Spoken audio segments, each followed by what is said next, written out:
Hi, everybody. Welcome to 8 o'clock on a Thursday night. This is Paradigm Shift, flagship course of the Jewish Learning Institute.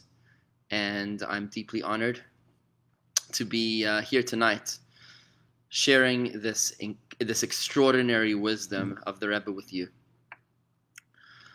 My name is Rabbi David Vigler of Chabad of Palm Beach Gardens. That's in Florida. And I'm honored to be here tonight to learn with you 6 transformational ideas of the Lubavitcher Rebbe. Hi, Mickey, my president. Nice to see you. Shalom, Fariba.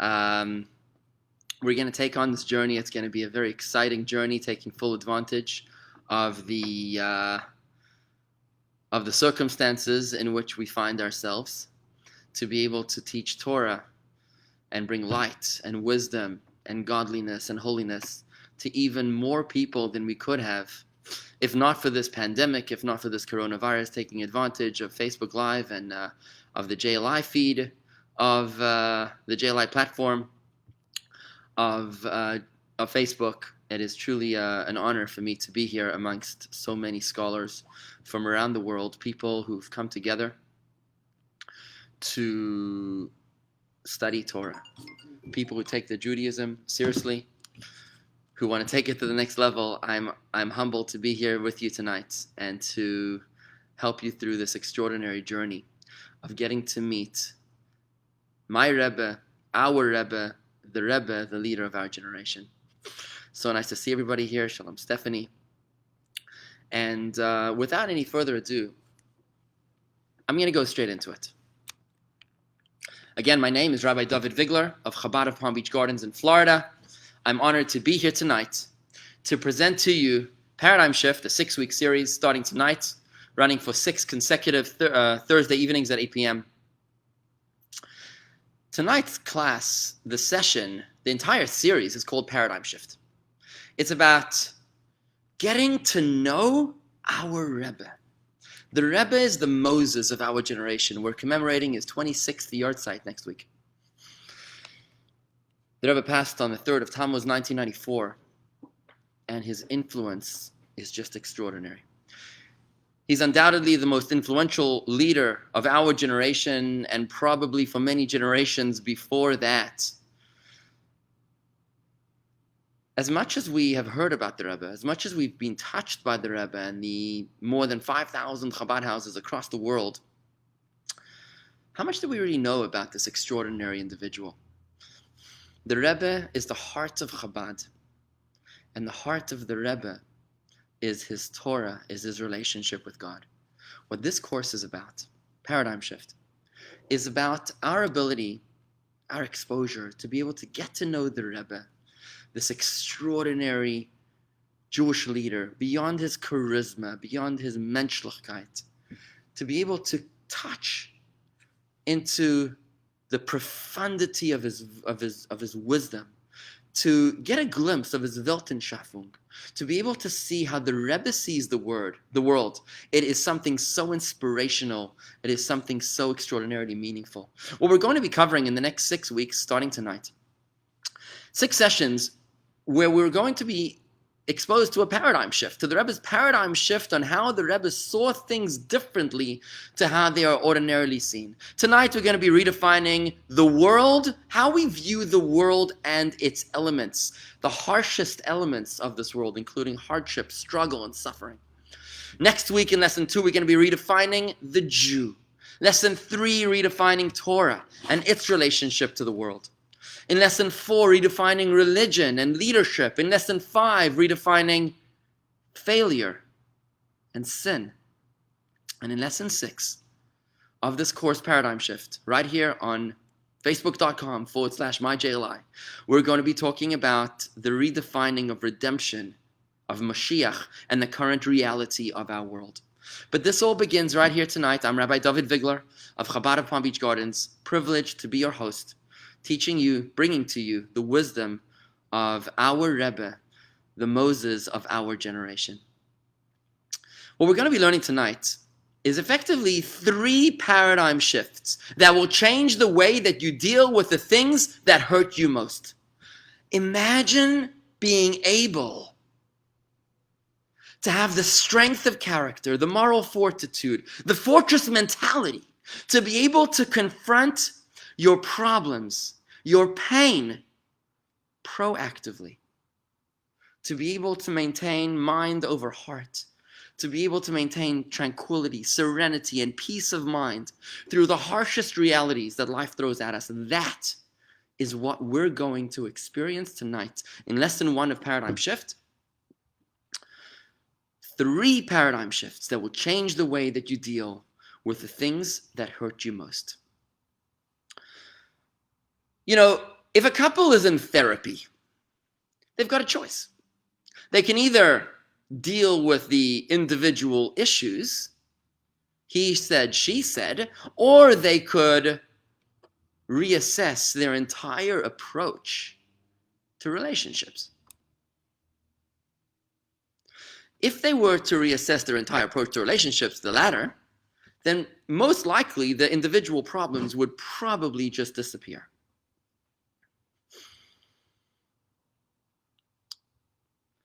We know that if you've got a skin problem, you can either deal with it topically, or you could take a pill, which would change the bloodstream, cure the bloodstream, and automatically all of the topical skin problems will go away all on their own. Our goal tonight is to experience a paradigm shift to allow us to find the positive in everything around us. To be able to see the world around us that looks like total chaos, anarchy, and to find the chorus within the chaos. That's our goal tonight. But to do that, to be able to find the positive in everything, doesn't merely require a subjective interpretation of the facts, but rather an objective understanding of reality, an ability to see deeper, to take that iceberg, put on your scuba gear, and to go down deep, to be able to see what really lies beneath the surface. The Rebbe was known in many of the videos that we've seen. It's actually my father and mother-in-law that were the founders of GEM, the Jewish educational media that brought the videos of the Rebbe to the world. In those videos, we can see the Rebbe as an extraordinary optimist. But it's not just that the Rebbe was a natural optimist. It's so much more than that, which allowed the Rebbe to have a positive view on literally everything, which is what we're aspiring towards tonight. The Rebbe was more than a natural optimist. The Rebbe is a tzaddik with X-ray vision, seeing through to the essence of everything. It's not based on a subjective choice on how to view reality, but on a deeper choice, an ability to see more than meets the eye. It's not just about being optimistic, it's about having your glasses adjusted to the proper focus, to be able to look in through those binoculars with the correct focus to see what's really going on. Because if we can have the courage, the wisdom, and the strength and the humility to be able to see more than meets the eye, we'll be able to see what the Rebbe sees. And when we can reach that level, everything changes. That's our goal tonight. On lesson 1 of Paradigm Shift is 3 paradigm shifts that will change the way that you deal with the things that hurt you most. You know, we often hear about heaven being good, God being good, angels being good, but it's very rare for us to hear about this world, terra firma, this world being good. It's unusual to associate goodness with this world, which seems so dysfunctional, such anarchy. Yet we, and there are many Jewish people that have chosen to literally bury their heads in the sand, and they'll focus on God, they'll focus on Torah, they'll focus on the yeshiva, they'll focus on the shul and the sanctuary, and they'll turn their backs on the world. And that's one approach to life.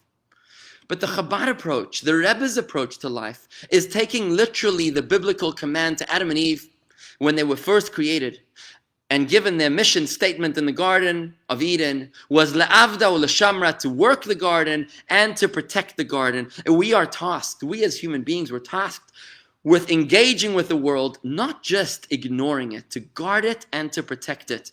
For us to be able to do that, we need to have a positive attitude on life. Our souls need to be on fire, to be able to see the goodness in everything instead of being overwhelmed by all the chaos and the anarchy around us, to be able to see the chorus instead of the chaos.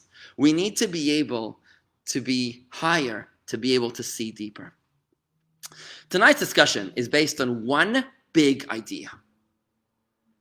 It's on the Rebbe's groundbreaking approach to the world, to life, to everything around us. That what you see is not what you get. You see, when we look at the world around us, the world can easily look like a jungle, anarchy and chaos. I'm going to quote to you from a very famous talk that the Rebbe gave in 1972. When we look about with physical eyes, we only perceive the physical aspects in all that we see. And we naturally wonder, what is happening with the world? The situation is steadily deteriorating from one generation to the next, and even from one year to the next. Goodness does not prevail. Conditions are not improving. Holy and spiritual values do not dominate. This is especially true with regard to Jewish concerns. I mean, think about it. We don't even have the nations of the world don't even recognize our right to have our own country in 2020. Our nation has always been a small minority amongst the world's inhabitants, and this is certainly the case today. Such thoughts easily lead to the conclusion that this world is but a jungle, dominated by vicious animals, and that it certainly does not remotely resemble a garden that yields edible fruit. Such thoughts also lead to dejection and despair. How can we hope to affect and change the world for the better if the situation is consistently degenerating? If we reach this conclusion, this is the Rebbe's words in 1972 that I read from. If we reach this conclusion, even if we dutifully obey and continue to study Torah and we do good deeds, we still do mitzvahs, we will lack the zest and the happiness that is necessary in order to fulfill our mission and properly serve God, inasmuch as it appears that we will certainly fail. For the world is no more than a wild jungle ruled by vicious beasts. At the outset, at face value, the world around us seems like total chaos. How on earth can we find the goodness, the good in a world which is so disheveled, disorganized, and so chaotic, so contrary to our values? How can we experience any peace of mind, any serenity in such a crazy world?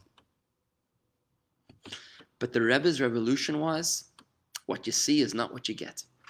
You've got to be able to look deeper. And deeper is in the blueprints of the universe. Deeper is in the Torah. Our sages tell us that just like a house needs to be built with engineering plans and architectural plans, so too this universe was built by God with a set of plans, of architectural plans. And that set of plans, that is the Torah. When we open up the Torah, specifically in the Song of Songs, King Solomon tells us in Song of Songs, chapter 5, verse 1, a game-changing perspective on everything that we see. Though this world looks like a jungle, it's not. This world is in fact a magnificent garden. His words of King Solomon in the Torah, Basi legani achoisi kala, I have come to my garden, my sister, my bride. This is a reference to the revelation of the Torah, of God revealing himself at Mount Sinai to the Jewish people who had just returned, who just came out of Egypt. And God is now returning, revealing himself in this world after having been exiled, self-exiled from the Garden of Eden by Adam and Eve. When God returns to this world, he says, I have come to my garden, my sister, my bride. God calls this world a garden. This world is not the jungle that it seems. this world is in fact a magnificent, orderly, structured garden. Indeed, the Torah tells us, when God created the world, Vayar Elokim et kol asher asa, behold, God, and God saw everything that he had created, Vehinei tov me'od, it was very, very good. God saw that this world was very good, and the Torah testifies to that specific point. So even though the world looks like it's crazy, like it's lost its mind, like we don't know what's going to be tomorrow, what's going to be next year, nobody can plan anything anymore. In fact, there is a chorus to what seems like a chaos. There is a conductor that's keeping everything in order. And in fact, the Rebbe explains that this is not just subjective good. When he says that this world is good and he saw that everything was very good, it's not just subjective good, it's objectively good. The Rebbe continues in that same talk, he says, we must know that the world is a garden. I quote from the Rebbe's words in 1972. Not just a field that yields grain, which is necessary to subsist, but a garden that yields not just necessities, but luxuries. Fruits, luxurious fruits. Fruits that provide enjoyment and pleasure. Moreover, the pleasure provided by a given entity is subjective, its extent determined by the needs and taste of its owner. Normally you'd say, in Hebrew we say, al ta'am v'reach en nitvakeach, you can't argue about taste and flavor, but when it comes to God's declaring this world a garden which produces luxurious fruits, that's on God's scale. This world is not just anyone's garden, it is God's garden, as the verse states, quotes the Rebbe, I have come to my garden, its goodness is therefore measured according to God's infinite terms, objective and infinite terms. What's the logic here? How is it that the Rebbe is able to say that the world which seems so chaotic is really a chorus? That this world which seems like such a jungle is really a structured and beautiful, majestic and magnificent garden? How is that possible? There's a svara here, friends. A svara means a logical explanation. The logical explanation of this truth is based upon the doctrine of continuous creation, the doctrine of perpetual creation. This, my friends, is a founding principle of Chabad philosophy. It's introduced to us by the founder of Chabad, by the Alter Rebbe, quoting the Baal Shem Tov, the founder of the Hasidic movement, where the Alter Rebbe explains this principle that God didn't just create the world and then went off to the Bahamas to a vacation for the next 6,000 years. But that God is hands-on involved in every single detail of the universe at every single moment in time.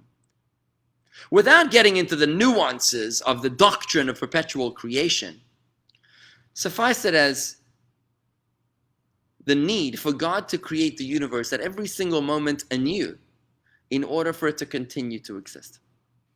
If God was to stop creating the world for even a single moment, then the world would return to a state in which it was before creation, a state of non-existence, a state of nothing.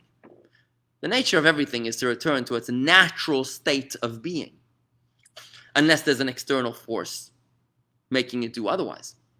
So the natural state of everything is to return to a state of nothingness, which is what it was before creation. The only way that something goes from a state of nothing to a state of something to existence is only because God is creating the universe anew at every single moment in time, all over again. This principle, friends, is something which we affirm each and every single day, twice, not once, but twice, in our daily prayers. We say, in His goodness, God renews each day continuously the work of creation. God renews the work of creation every single day continuously. As it says in Psalms 136 from the Torah, give thanks to Him who makes great luminaries, for His kindness is eternal.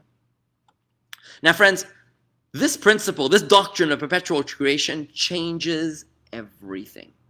This doctrine is something that changes our perception of everything. Because what we've just realized is that God didn't just create the world and then took a vacation, but God created the world and continues to create the world at every single moment in time, which means that right now at this moment, God is creating Hamas, and God is creating Hezbollah, and God is creating the coronavirus at every single moment, right here, right now. And if he was to stop for even an instant, then it would cease to exist. Now, God, we know, is good. Teva hatoiv lehetiv. God is the nature of goodness, to do kindness to his creations.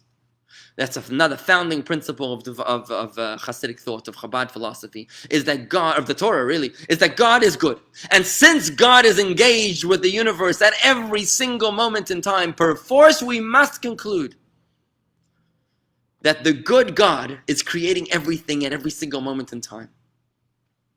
This is what's going to be the key here, to allow us to find the goodness in everything. Even the dysfunctional, even the chaotic, even what seems like anarchy.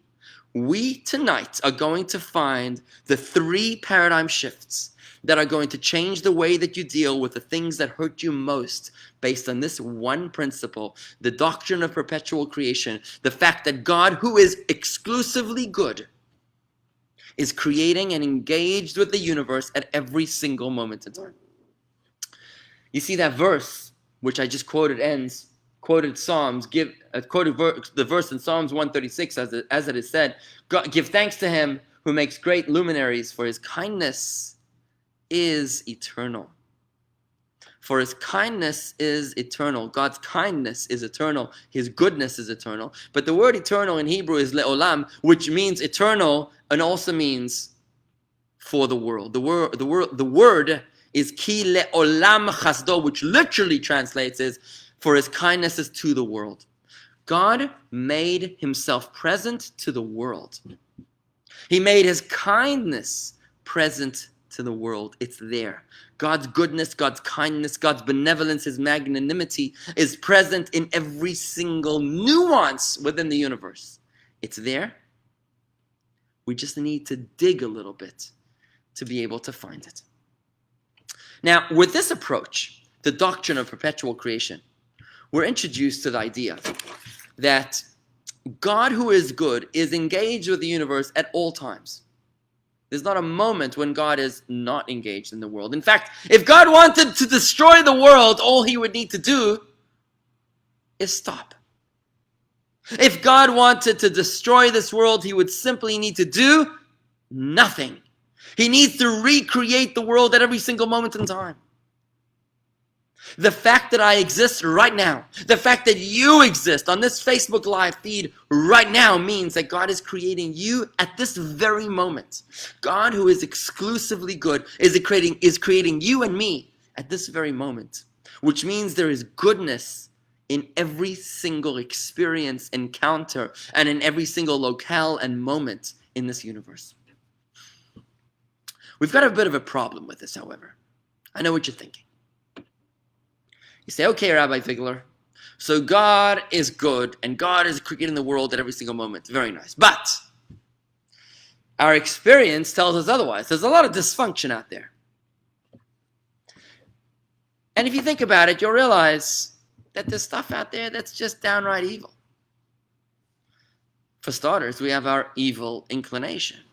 We have a evil inclination inside of us, a yetzer hara, a desire for evil that wants to seduce and tempt and lead us astray from God. So clearly there is negative energy in this world. How could that be good? How can I find goodness in everything? Our goal tonight in Paradigm Shift Lesson 1 is to find goodness in everything, to go from chaos to chorus. Our goal tonight is to find the 3 paradigm shifts that will change the way that you deal with the things that hurt you most. There are things out there that hurt us. There is, from the inside, we've got dysfunction, which is our evil instinct. And then there is evil around us. There's struggle. There's challenges. There's obstacles. There's competitors. There's enemies out there. And what about suffering? Can we find the goodness in suffering? Can you imagine if tonight, in the next 40 minutes or so, we can leave this class tonight with a proactive approach to suffering, a proactive approach to challenge and to obstacles and to hardship. Imagine if we could experience a paradigm shift, which would change the way that we approach suffering, approach challenge, and approach sin. That is my goal tonight in this lesson of paradigm shift. Stay with me. You see, the basic premise here is that God is exclusively good and God is constantly engaged with this universe at every single moment in time. This world could not exist if God abandoned the world for a mere instant. It would simply revert to its state of nothingness from which it originated before creation. God is good only. And God continuously creates this world all the time. With that perspective, the Rebbe teaches us that there is goodness all around us. If you don't see it, it means you got to dig a little deeper. If you know that it's there, it's much more likely for you to find it.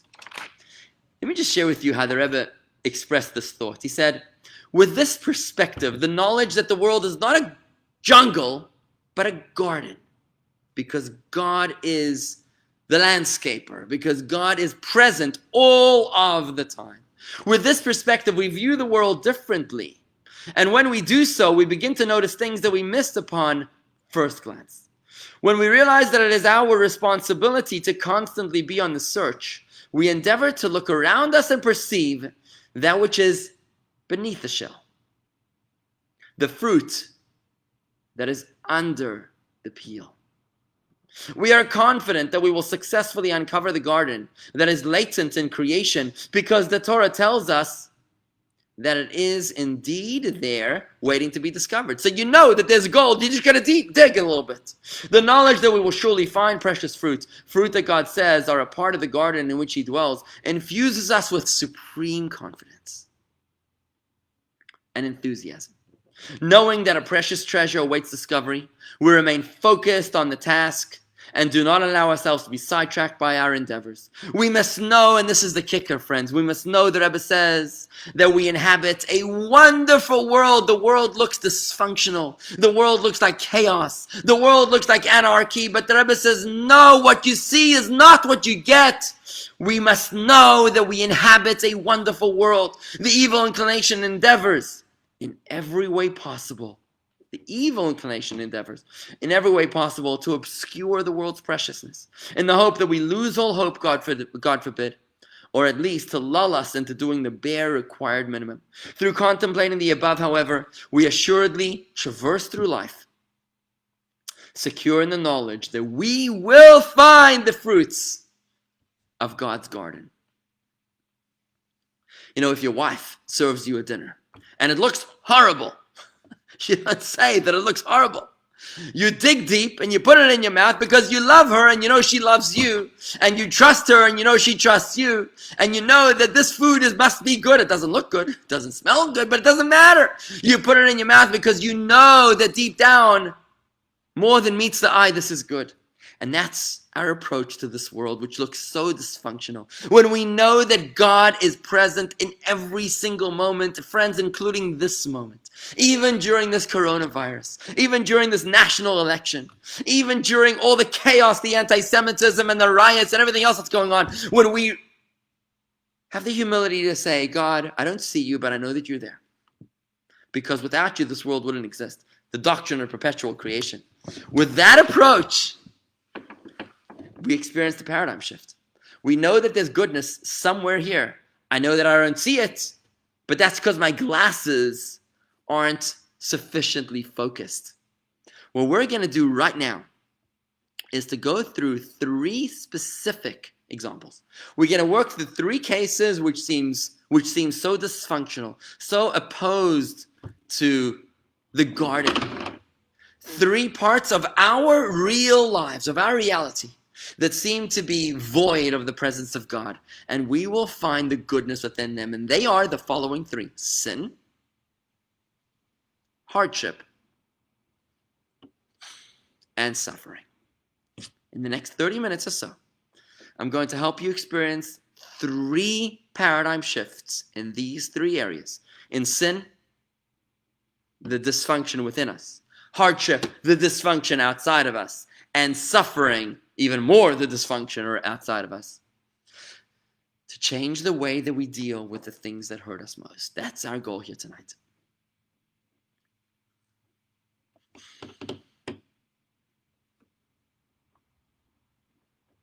You see, when we think of the sin, when we think of the evil inclination within us, that God created the evil inclination within us, we say, how can this world be a garden?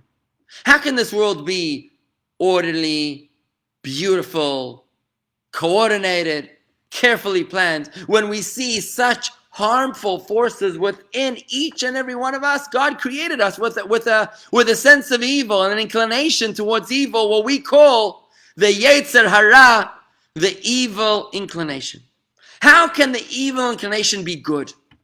How can the evil inclination be a part of God's garden? And indeed, friends, this is the question that the Hasidim asked of the Rebbe in 1972 when the Rebbe introduced this groundbreaking concept. I just want you to know, by the way, that in the very first words that the Rebbe used in 1951, when the Rebbe became leader of the Lubavitch movement, when the Rebbe accepted the position of Rebbe, his father-in-law, the previous Rebbe, the 6th Rebbe, passed away 1 year earlier in 1951 on the 10th day of the month of Shvat. It took an entire year of begging and pleading and pestering for the Rebbe to accept finally the mantle of leadership, for the Rebbe to accept the position of Rebbe. And when the Rebbe accepted the position of Rebbe, it was with these words of King Solomon that we just mentioned: I've come to my garden, my sister, my bride. This world is not a jungle. What you see is not what you get. This world is perfectly consistent with the will of God. If you think this world is conflicting with God, if you think this world is conflicting with Torah, with the will of God, then you need to get your eyesight adjusted. That was the message that the Rebbe began his extraordinary leadership, his 44 years of leadership on this earth, was with these words: Basi legani achesi kalo. This world is a garden. This world is perfectly consistent with the will of God, even though it doesn't look like it. This world is not a jungle. And we tonight again explain how that's possible. So how is it possible that this world, that the evil inclination within us is consistent, is part of the garden of God? How can it be that the evil within us, the dysfunction, the ego, the insatiable ego within us, the temptation, the sin, the seduction, the dysfunction within each and every one of our souls, how can that be part of this garden which God created? This was the question that the Hasidim asked of the Rebbe in 1972 when the Rebbe said this beautiful talk. And the Rebbe's response was to refer back to the book of Genesis when God created the world. Our sages, the Talmud tells us, remember when God said, and he saw that the world was good, and God saw everything that he had created, and behold, it was very good. It was very good. So the Talmud says, good, this is a reference to the good inclination. Very good. That is a reference to the evil inclination. Not only is the good inclination obviously a part of God's garden, of God's order in this world, but even the evil inclination is also a part of God's order, of God's garden, of God's order in this world. How is that possible? How could it be that the evil inclination is very good? It sounds ridiculous. So whilst the Medrash gives us a shallow interpretation which says that the evil inclination drives us, gives us ambition. You know, ego is self-preservation. It drives us forward to build and to grow and to aspire and to dream and to achieve. The Rebbe says that not only is the result, is the consequence of the evil inclination good, but the evil inclination in and of itself, the ego within ourselves, the dysfunction inside each and every one of us is also part of God's garden. How? You see, when we think for a moment, when we stop for a second and we think about why God created this world in the very first place, this will fall into beautiful, sharp focus. If God is master of the world, why did he create us? For what reason did God create us, puny human beings? For what reason? Our sages tell us a magnificent piece of information. This comes from the Tanya, from the Alter Rebbe, quoting the Medrash, which is the oral law given to Moses at Mount Sinai. He says, the purpose of this world's creation is God's desire to have a home in this lowest world. You see, for God to be recognized as master of the universe in a world of angels is really not a big deal. God wanted to create a world where he was hidden. A world where we struggle, we oscillate between good and evil, selfish and mission-oriented. A world where we struggle with evil impulse, with temptation, with seduction. In such a world where godliness is not apparent, where godliness is concealed, in such a world, God desired to be recognized as master of the universe. The purpose of this world's creation is God's desire to have a home in the lowest world. God deliberately needed to create a world in which he was hidden, so that we would have freedom of choice. We would have to really think whether we believe in God, whether we want to have anything to do with God, whether we want to follow our selfish impulse, whether we want to binge watch on Netflix all day, or whether we want to do a mitzvah, whether we want to go to shul, lay tefillin, help a fellow Jew, give tzedakah. Where we struggle with ego, self-centered versus God-centered, and we struggle because God is hidden. It was in this world that God wanted to be crowned as king. This is the doctrine of Dira B'Tachtonim, a home in the lowest world. Now, it's not possible for God to have a home in the lowest world unless God is hidden. It's not possible for God to have a home in the lowest world unless there is ego, unless there's an evil inclination, unless there's dysfunction. Turns out that upon closer analysis, our evil impulse is actually the props that set the stage for our performance as the chosen people. We were created in order to show our loyalty, to pledge our allegiance despite all odds in this lowest world. But we could never do that unless we were stacked, the odds were stacked against us, unless God was hidden, and unless we were drawn to temptation and to sin and to evil and to reject God. The evil impulse is therefore very, very much a part of God's garden, because without the evil impulse, we could never fulfill the purpose for which we were placed into this world.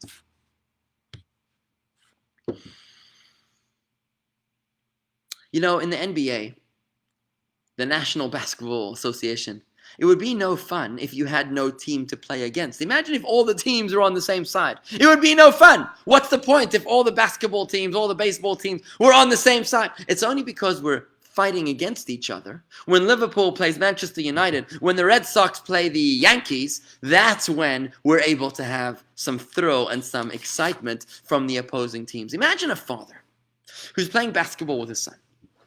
What does the father want? Does the father want to beat the son in basketball? No.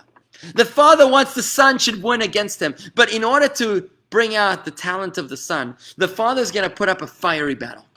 That's why God created us in such a way that we would have an opposing force, something that leads us towards dysfunction, something that leads us away from God, towards temptation and seduction and to sin, because that is what's going to allow us to overcome, to be in what we call tachtonim, the lowest world, so that in the lowest world, the stage has been set for us to choose right over wrong, to choose blessing over curse, Torah over selfishness, to be able to make for God a home in this lowly physical world. Like the father playing against his son, the father wants the son to win, but he's going to put up a good fight so that the son will be able to express himself in the best way possible, to bring out his best talent. So too the evil inclination is only here to test us. That's its entire purpose. You know, the Tanya brings out a beautiful analogy of the evil inclination within us as a hired whore. It's a prostitute that was hired by the king in order to test the mettle of the crown prince. Will the crown prince be able to overcome seduction and temptation or not? Now, the whore, the prostitute, is a loyal servant of the king, but she knows that the king wants her to throw all of her talents against the prince. She knows that her purpose is only to test the king. She hopes to test the prince. She hopes that the prince will prevail over her and not fall for her seduction. But with this perspective, when we're able to see that God, remember that one paradigm shift we mentioned at the beginning of this class? We said that God is good and God is ever present. It's the doctrine of a perpetual creation. When we realize that God is engaged with this universe at every single moment in time, we realize that even the dysfunction within us is part of God's garden. The purpose, the reason why He created us was in order to make for Himself a home in this lowest world, in this world where He is hidden. God could not have had a lowest world, a tachtonim, a world where God is hidden, if not that we were drawn towards seduction and temptation, if not that we were drawn towards the hired whore, the prostitute, that tries to lead us astray, but her intent is that we should prevail over her. And that, my friends, is the first of 3 dysfunctions in our life in which we can find the goodness. From at the outset, at face value, the evil within us seems contrary, seems in total conflict to God. But when we realize, when we're imbued and permeated with the awareness that God is present in every single aspect of this universe, even within the evil within us, we realize that the evil within us is a prop, like a movie scene that's there to allow the movie to take place and to sell millions and millions of copies. So God created the evil within us in order to allow us to fulfill our purpose in this universe. The evil, the dysfunction was created so that the stage would be set for us to be able to fulfill the reason why we were created. Seeing the garden within the sin and immorality around us isn't just about rose-colored glasses, friends. It's about the ability to put the glasses on in the first place, to be able to see what lies beneath the surface, what lies beyond what our eyes see initially, to be able to recognize and be imbued with the awareness that God is present everywhere. This is the teaching that the Rebbe was telling us in 1972, and indeed in 1951 in his opening statement. The Rebbe said this world is a garden. God is present all the time. The landscaper is here. The architect, the designer is here all the time. There is no place of this universe that is void of God, not even the evil within us. Which leads me to the second of 3 dysfunctions in our lives, where we're trying to find the goodness in the world around us. Our goal tonight in Lesson 1 of Paradigm Shift is to see the good in everything, to be able to see how this chaotic universe is really a chorus, is really perfectly aligned with the presence of God, how God, the conductor of the universe, is present in every single moment, in every single experience and encounter. When we're imbued with the doctrine of perpetual creation, when we realize that God is ever present, and God is always good, obviously, we realize that what we see is not what we get, that the world looks like a jungle, but really, it's a majestic garden. So we spoke about sin, temptation, the evil within us. But now let's go a little deeper, a little bit more personal. Let's talk about challenge. Let's talk about hardship. Let's talk about the obstacles that come in our path. How can they be good? If you're experiencing a problem in your life, how can that be part of God's garden? Can the challenges in your life, can the obstacles that stand in your path, can they also be good? Can you find serenity and peace within the challenges that stand in your way? Let's take a case study from the Bible, from Genesis, the book of Bereshit, Jacob. Our forefather Jacob, one of the patriarchs of the Jewish people, worked nights like days.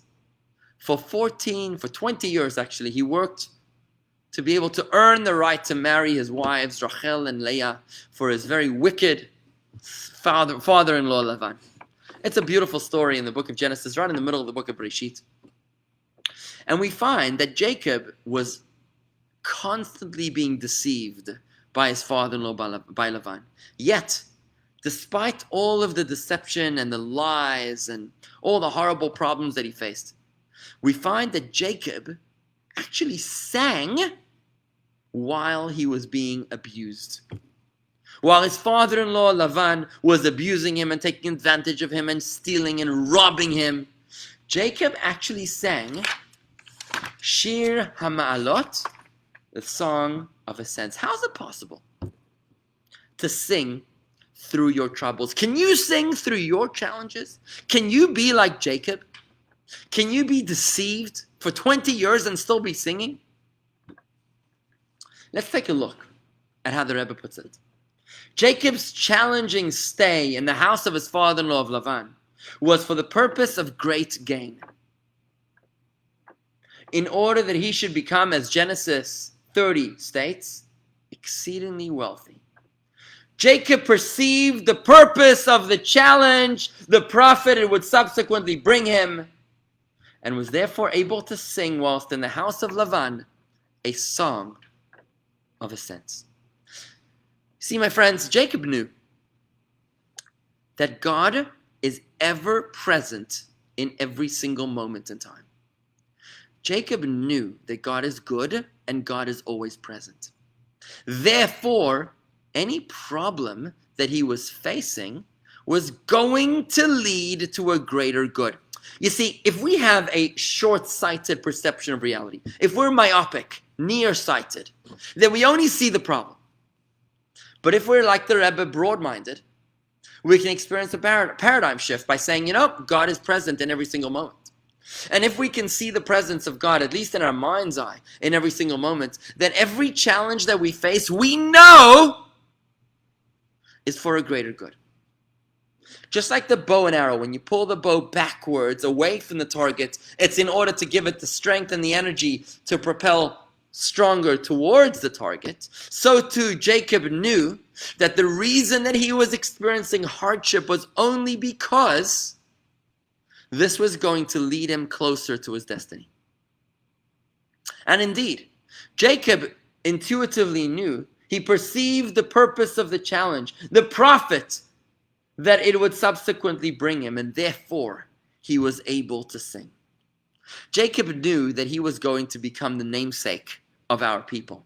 Bnei Yisrael, the people of Israel. This is Jacob's second name, sons of Jacob. He knew that he was going to give birth to the 12 tribes of Israel. He knew that he was going to experience tremendous wealth and great spiritual growth as a result of the hardship that he was experiencing during those 20 years working for his father-in-law. Because Jacob knew that since the conductor is always present, God, who is always only good, therefore the chaos, what looks like chaos, is really a chorus. He knew that our challenges are there only to bring us to greater good.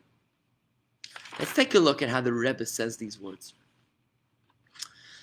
Because of the advantages that ensue from struggles and challenges, at times, God orchestrates opponents that attempt to battle us and to disturb our divine service. Again, because of the advantages that ensue from struggles and challenges at times, God orchestrates opponents that battle us, that attempt to battle us and disturb our divine service in order to bring out a greater good within us. Upon experiencing such adversity, we respond like Jacob by singing a song of ascents. The difficulties do not impede our service or cause it to flag. To the contrary, they evoke extra energy and courage. They cause us to sing. You see, it's the believer, it's the chassid, the Rebbe's student, who's able to experience the paradigm shift to know that what I see is not what I get. It looks like a jungle, but really it's a garden, because God is ever present based upon the doctrine of perpetual creation. I know that there's a fruit in here somewhere. I just got to dig deeper if I don't see it yet. And if it looks like a challenge, if it looks like a hardship, if it looks like a crisis, it means that there's greater good that lies behind this. Every setback is actually the backswing of the golf club that gives you the momentum to reach your goals. This, my friends, is what I'm going to call the goodness doctrine. That God is always present. God is only good. And therefore, when God gives us a challenge, it's only in order to bring out a subsequent good that follows. We rise only as much as we have previously fallen, just like a roller coaster. The more you go down is just as much as you go up. What crashes down must eventually rise again, and that's what Jacob knew. Jacob realized that our troubles are divine gifts that bring out the best in us. It was his father-in-law Lavan and the deceit of the residents of Haran that brought out the fire in him, that brought out the best in him to be able to allow him to give birth to the 12 tribes of Israel and to develop this extraordinary Jewish people, which were the result of Jacob's suffering. You know, in Hebrew, in the Holy Tongue, the word crisis is a beautiful word. The word crisis is mashber, mem shin bet resh, mashber, but it also means a birthing stool. The word crisis, mashber, also means a birthing stool, which is the very word that Pharaoh tells the Jewish midwives in Egypt that on the birthing stool they should kill the kids that are being born. On the mashber. What a fascinating word. The word crisis and the word birthing stool being exactly the same word. The reason why this is in Hebrew, in the Holy Tongue, is because it explains to us the soul, the purpose, the essence of our challenges. Our challenges at face value look like problems, but really they're there in order to bring new life, extraordinary joy and happiness that we never even dreamed possible. I just want you to allow this to sink in for a moment, friends. Just allow this idea to sink in. That when you're imbued and permeated with the awareness that God is present in your life at every single moment, you realize that all the bad things that happen to you, all the challenges that you experience, are there by divine design. They're there to allow you, like Jacob, to bring out the best in you. To, like a roller coaster that's going down in order to rise up. The challenges you face are there in order to bring out talents that you never even dreamed possible. You know, an example of this would be the butterfly. When the worm is in the cocoon, eventually it metamorphoses into a butterfly. When the butterfly is ready to come out of the cocoon, it has to schwitz and kvetch and push to get out of that cocoon. Now, when you're looking at the butterfly, which is struggling to get out of that cocoon, you might want to bring your fingers in to allow the butterfly to get out of the cocoon and to be able to fly. Why does it have to work so hard? But scientists have discovered that it's the schlepping and the kvetching and the pushing of the butterfly to open the hole in the cocoon that forces the blood into its wings that allows the butterfly to fly. And in fact, if you will take away the struggle of the butterfly, if you will put your hands in there and open up the cocoon and the butterfly will fall to the ground, it will never fly again because it's the challenge of breaking out of the cocoon that forces the blood into its wings. If you give the butterfly the luxury of not needing to break out of its cocoon, then that butterfly will fall to the ground, it will never be able to fly again, and it will die of starvation. We see the story throughout the Torah. Think of Joseph. Joseph, the favored son of Jacob, he went through one crushing, humiliating defeat after another. He was hated by his brothers, and then he was sold into slavery. They tried to kill him. And then he was almost seduced by his master's wife, and he was thrown into the dungeon. He went from the fire to the frying pan, from bad to worse. And each time that Joseph falls into a lower state, he's preparing himself to rise to his meteoric rise to power, to become the prime minister of the world's superpower at that time. You know, in 87, when the Rebbe experienced a difficult court case that went before the courts. There was a famous story of the Rebbe's nephew who was stealing books from the Rebbe's library.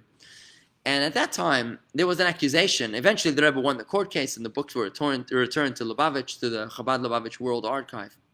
But at that time, there was an accusation that the books of the Rebbe, of the previous Rebbe, really, were private property because the Hasidim, the students of the Rebbe, the followers of the Rebbe, were inactive. And after winning the court case in the courts, the Rebbe explained that perhaps the whole reason that we had to suffer through the trauma of a court case, of reclaiming the books that belong to the Chabad Lubavitch World Archive, is in order for us to face that accusation.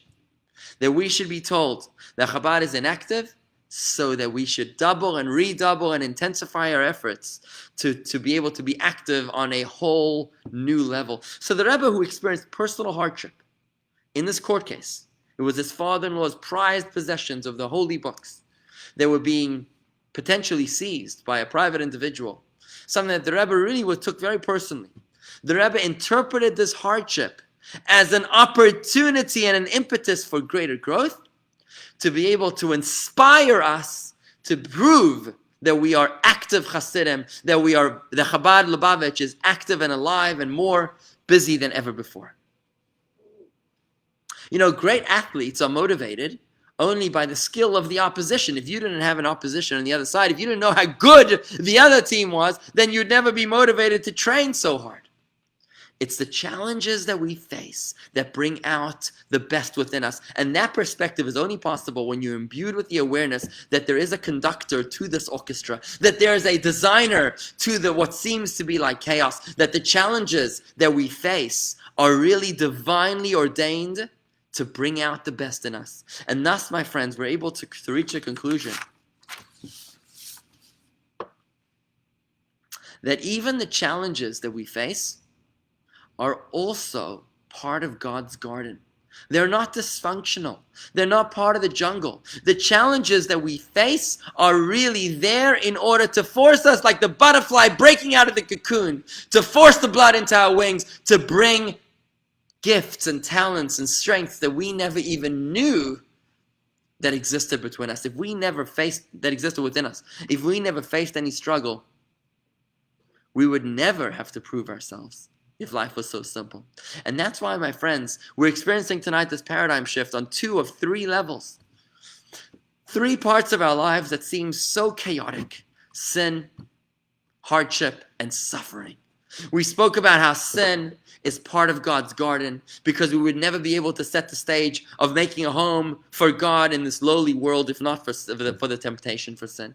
And now we explain how struggle as well is also part of God's garden, because when we realize that God is in charge of the universe at all moments in time, at every single moment in time, it's then that we realize that the challenges that we face are also a part of God's divine design to bring out the best in us. And this, by the way, was something that the Rebbe took for granted. Whenever somebody came to the Rebbe with problems, with challenges, the Rebbe would say to them, the fact that you have a challenge means that you've got to solve this riddle to bring out something hidden within you. There's a famous story about the first black congresswoman in America. Her name was Shirley Chisholm, that was assigned by forces that didn't appreciate her presence to the Agricultural Committee of the U.S. Congress, even though she was in Brooklyn, where there's no agricultural farms. And when she stood before the Rebbe said to her, don't look at this like a problem, there's a solution. Think about it. You've got so many poor mothers. You've got so many people that can't afford food. And if you're in charge of the Agricultural Committee, maybe you can find a way to bring food from the surplus of American farms in the Midwest to bring them to the poor mothers and babies in Brooklyn. And that's how the WIC program and the food stamp program began. Shirley Chisholm, the first black U.S. Congresswoman, said that if there's mothers in Brooklyn that are able to give milk to their children when they can't afford it, it's because of the Rebbe, who was able to understand that there is no such thing as a problem. There's only the solutions that the problems lead us to. You know, when you look at the videos of the Rebbe's Farbrengens, you'll notice that the Rebbe always encouraged joy and dancing at the Farbrengens. He always wanted people to be happy. Perhaps the reason is because the Rebbe wanted us to be uplifted, to be able to see the higher perspective. When we see life's burdens for what they truly are, we burst into song and joy. If we're coming from a place of darkness, we'll look at the problems at face value. But when we're joyous, when we're upbeat, when we're positive, when we're happy, we're able to look at the problems and see them from a higher perspective, to see them within the context of God, the master of the universe, the conductor, who's conducting this chorus as opposed to the chaos that they seem to be at face value. And this now, my friends, leads me to the final point of our lesson tonight, which is the third of the three seemingly ungodly parts of our lives, the seemingly dysfunction parts of our lives, and that is suffering. Could it be that this world is not a jungle but a garden, a carefully, beautifully manicured garden where God is ever present in every single moment when we suffer? How can our suffering be consistent with the presence of God? This is an ambitious topic for us to experience a paradigm shift tonight, but let's try it out. I hope that you'll bear with me here for a few moments. For starters, we have to recognize that we are mere mortals. And just like the chess piece cannot ever attempt to fathom the profundity of the wisdom of the chess master, so too we as creations cannot attempt to fathom the wisdom of our maker. We have to recognize our limitations and to say that we don't understand the wisdom of our creator. We believe that he sent us suffering for a purpose. We believe that God is good, even though we can't understand it yet. It's okay if we don't understand. At least we know that God is good. God is coordinating every detail of this world, including the suffering within us, which is coming from God's goodness. We just don't understand how God's goodness could lead us to a state of suffering. But once we come in with an attitude of compassion, we can reassess the suffering in our lives. You know, we often make the mistake of what we call the broken tile syndrome. You know, if you look up at a ceiling, a beautiful ceiling in a room, and there's one broken tile and 99 beautiful tiles, what do you see? We'll typically see the one broken tile. Even though it's 1% of all the tiles of the ceiling, the one broken tile is the one that everybody seems to see. You know, there's a story of a professor who drew a black dot on a page, and he asked the students, what do you see? And every single one of them said, I see a black dot. The professor was frustrated at the end when he said, why did nobody say that I see a white page with a black dot? We always see the stain. We don't see the purity, the innocence, the beauty. The broken tile syndrome is a human consciousness that causes us to always look towards the problem. But when you think about it, we realize that the dysfunction, the suffering in this world is very, very, very much within the minority. You know, the dysfunction in this world, the good far outweighs the bad in this world. Maimonides clearly tells us that even though we might see dysfunction within this world, evil is not found amongst the angels, the spheres, the stars, the elements, and that which is formed of the elements, minerals, plants, and various species of living beings. Evil is very, very much the exception, not the rule. And even when it comes to illness, think about it. How many healthy babies are there compared to ill babies? There are far more healthy babies than there are unhealthy ones. It's my aunt who says that the miracle of a healthy baby never gets old, right? There's far more safe flights than airline crashes. There's far more safe car journeys than there are car crashes. Yet we tend to always focus on the airline crash, on the car crash, on the unhealthy baby. But if we put things into context, we realize that the suffering is really very, very much in the minority. Even when it comes to suffering that's not God-made, but even man-made suffering, we realize that human violence is also very rare, and the vast majority of mankind lives in peace. And it's Maimonides who makes an observation, an extraordinary observation, that our most urgent needs are free and plentiful. Like air and water is free and plentiful. But it's the things that we need less, like diamonds and gold and silver. Those are the ones that are more rare. Because God created this world in such a way that suffering is actually the exception, even though with our broken tile syndrome, we tend to focus on the problem, even though it's only 1%, rather than focusing on the 99%, which is functional.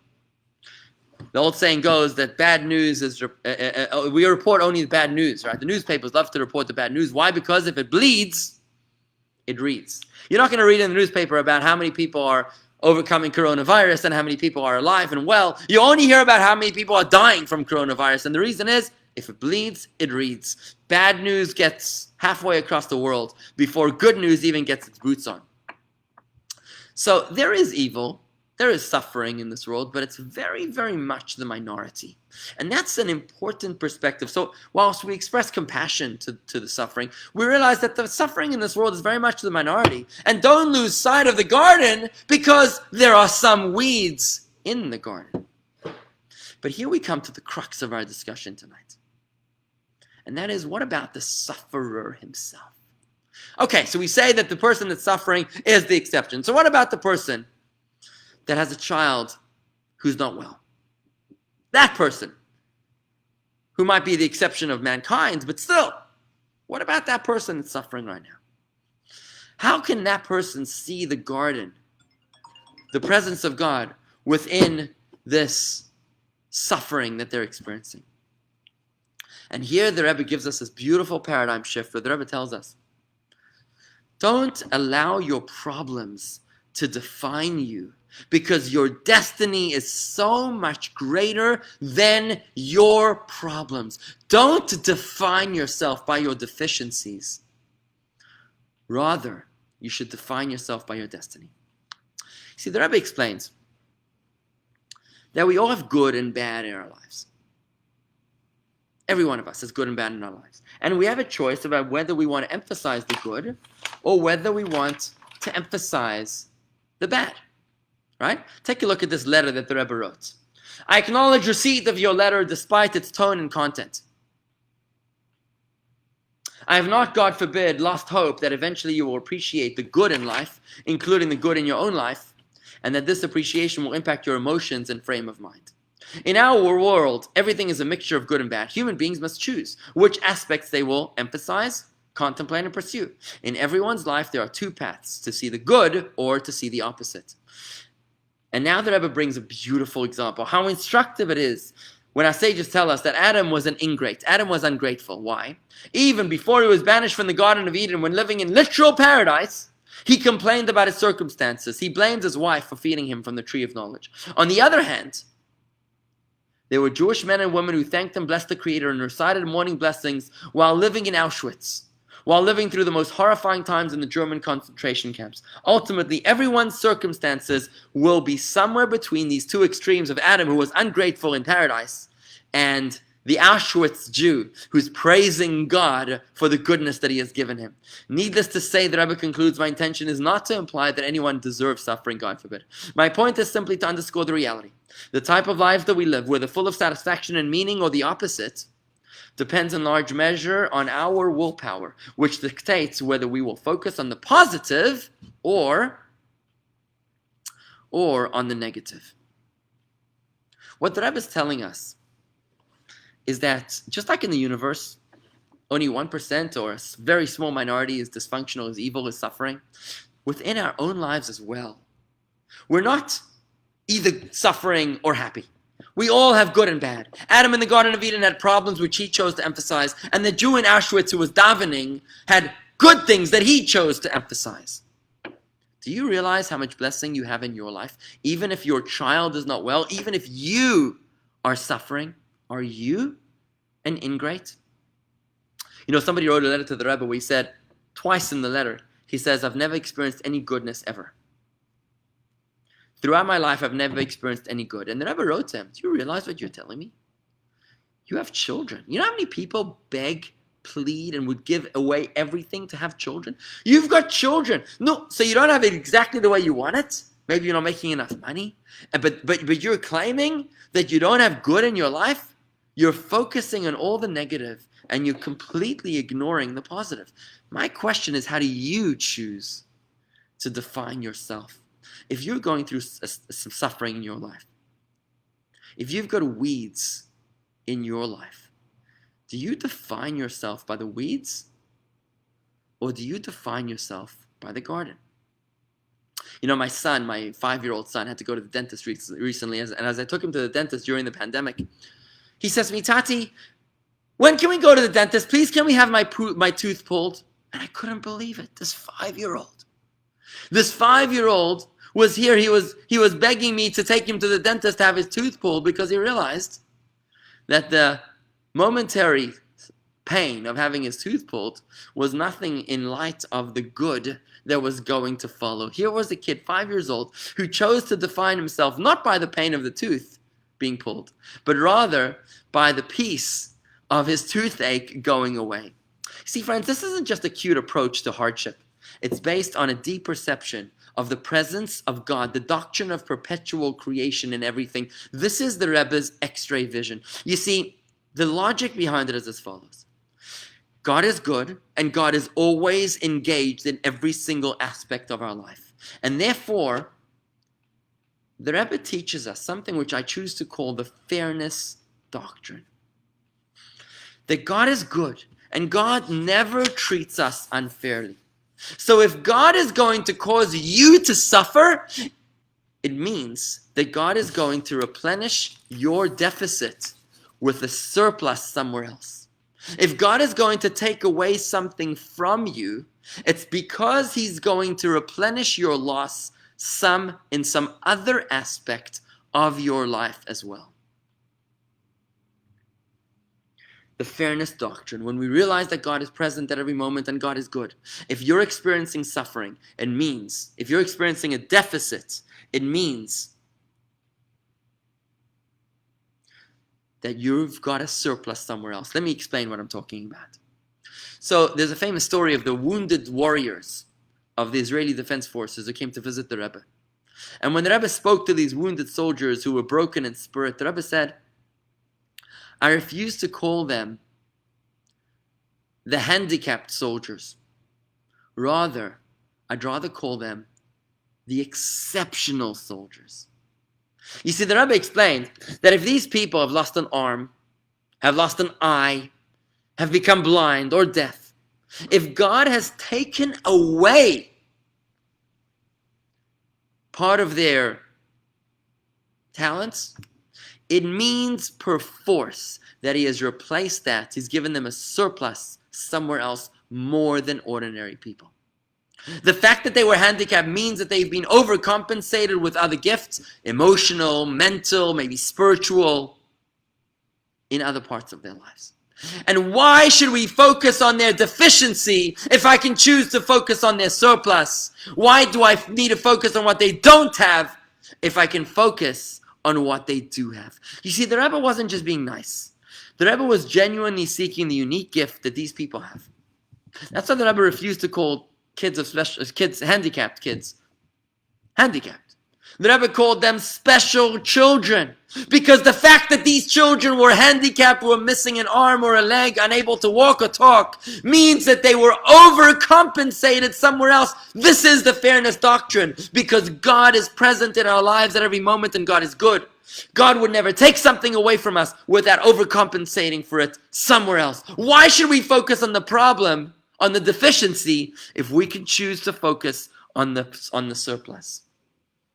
The logic here is that since God is always in control and God is good, He wouldn't merely deny them what is rightfully theirs without overcompensating them in some other area. There has to be a positive side to them, to the wounded soldiers, to the handicapped kids, even if we cannot see it. And that's why, per force, if they're missing something because they're handicapped, it means they're overcompensated somewhere else.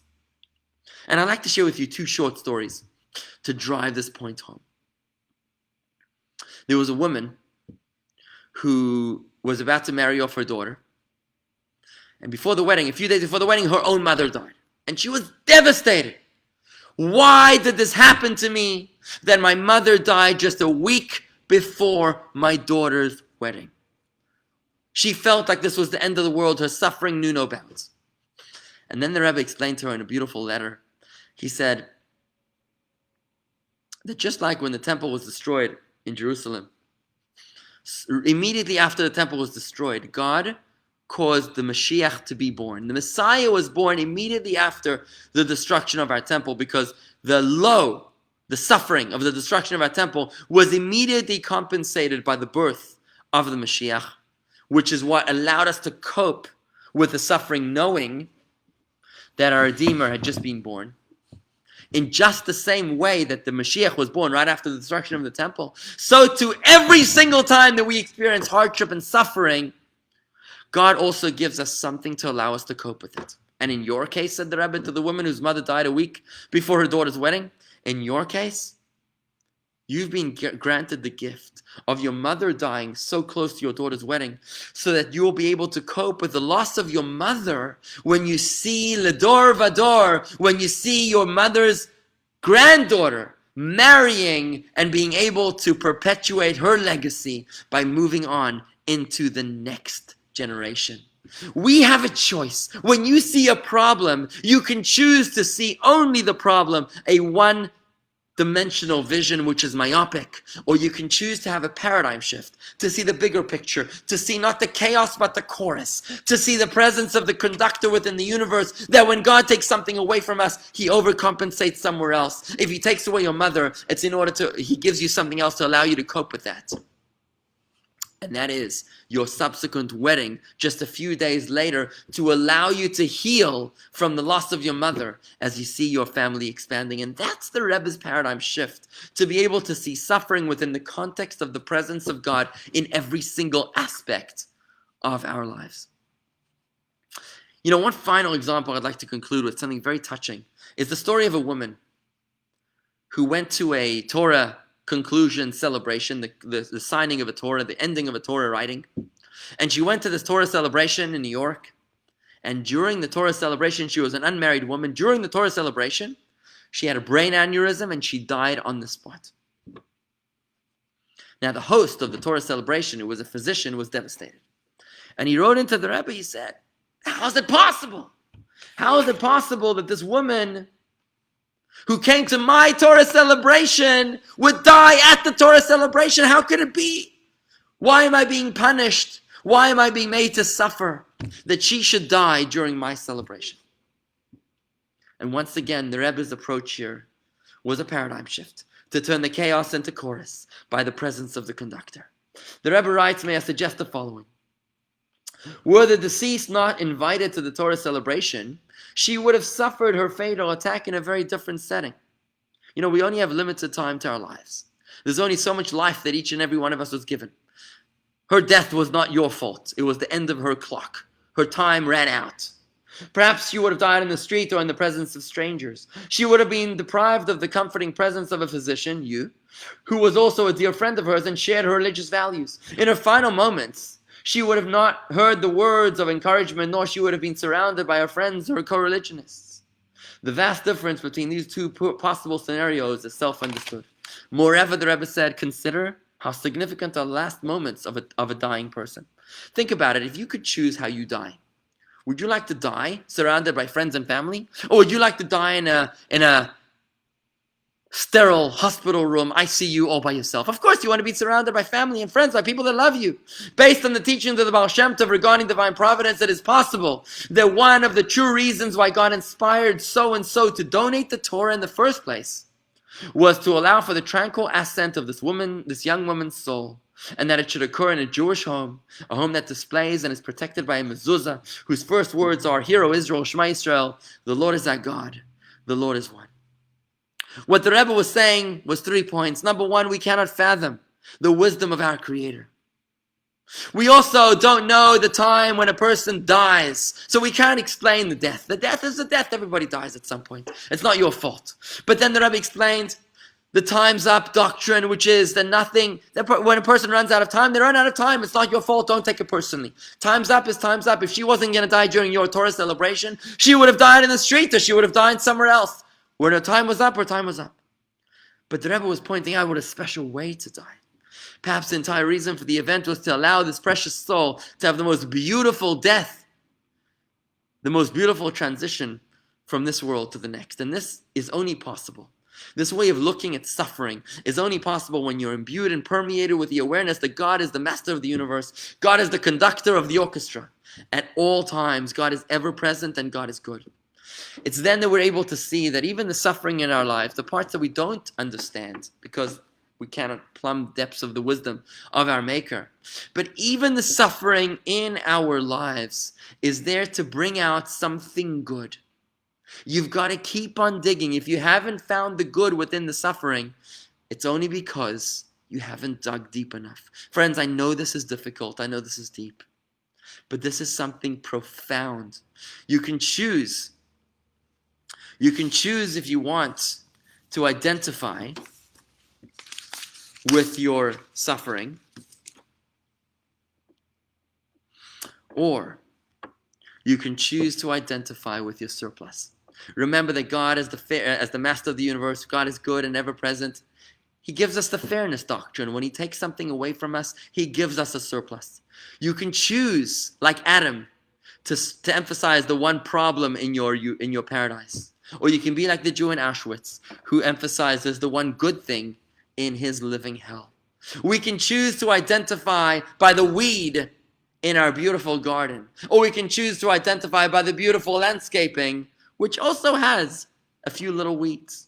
You can be like my little Mayor, my son, my 5-year-old, who chose to identify with the peace of mind of no toothache.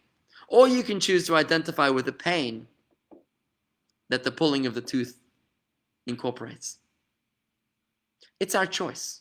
You can choose to identify with the broken tile syndrome, with the problem, or you can choose to identify with the good, the vast majority of good that's going on as well. Because of the fairness doctrine, every deficiency that we suffer, the handicapped soldier, the handicapped child, is given a surplus, some positive aspect, which is why the Rebbe called them the exceptional soldiers and the special children, to be able to see the extraordinary blessing. When you see a problem, dig deeper. Don't be myopic. Don't be short-sighted. Don't experience tunnel vision. Step back. See the bigger picture. See the presence of God all around you and say, God is good. God could not possibly have given us something which is exclusively bad. There's got to be something good over here. I mean, think about this pandemic for a moment. Yes, there's all sorts of problems with this pandemic. But how much good has come out of this quarantine? For us to be able to connect with our loved ones, to talk to them, to engage with them, to connect with them, to look at them in the eye, to have so much free time, no more events to run to, no more social engagements. We can just talk to our loved ones. Look how much good has come out of this. You can choose if you want to focus on the negative or if you want to focus on the positive. If you want to be the ingrate Adam in the Garden of Eden, or if you can be the grateful Auschwitz Jew even in the living hell. Friends, I want to wrap this up here by saying, to answer your question, Robin, tips for training ourselves to always see the good. Good question there. I'd like to conclude and say, we're living in a garden. This is our first paradigm shift here tonight. The world looks like a jungle, but what you see is not what you get. You got to look deeper. You got to put on your X-ray vision to be able to have proper focus in your glasses, to see the garden which lies beneath the apparent jungle. The Rebbe is not being naive. The Rebbe is being incredibly deep and real to the core of truth.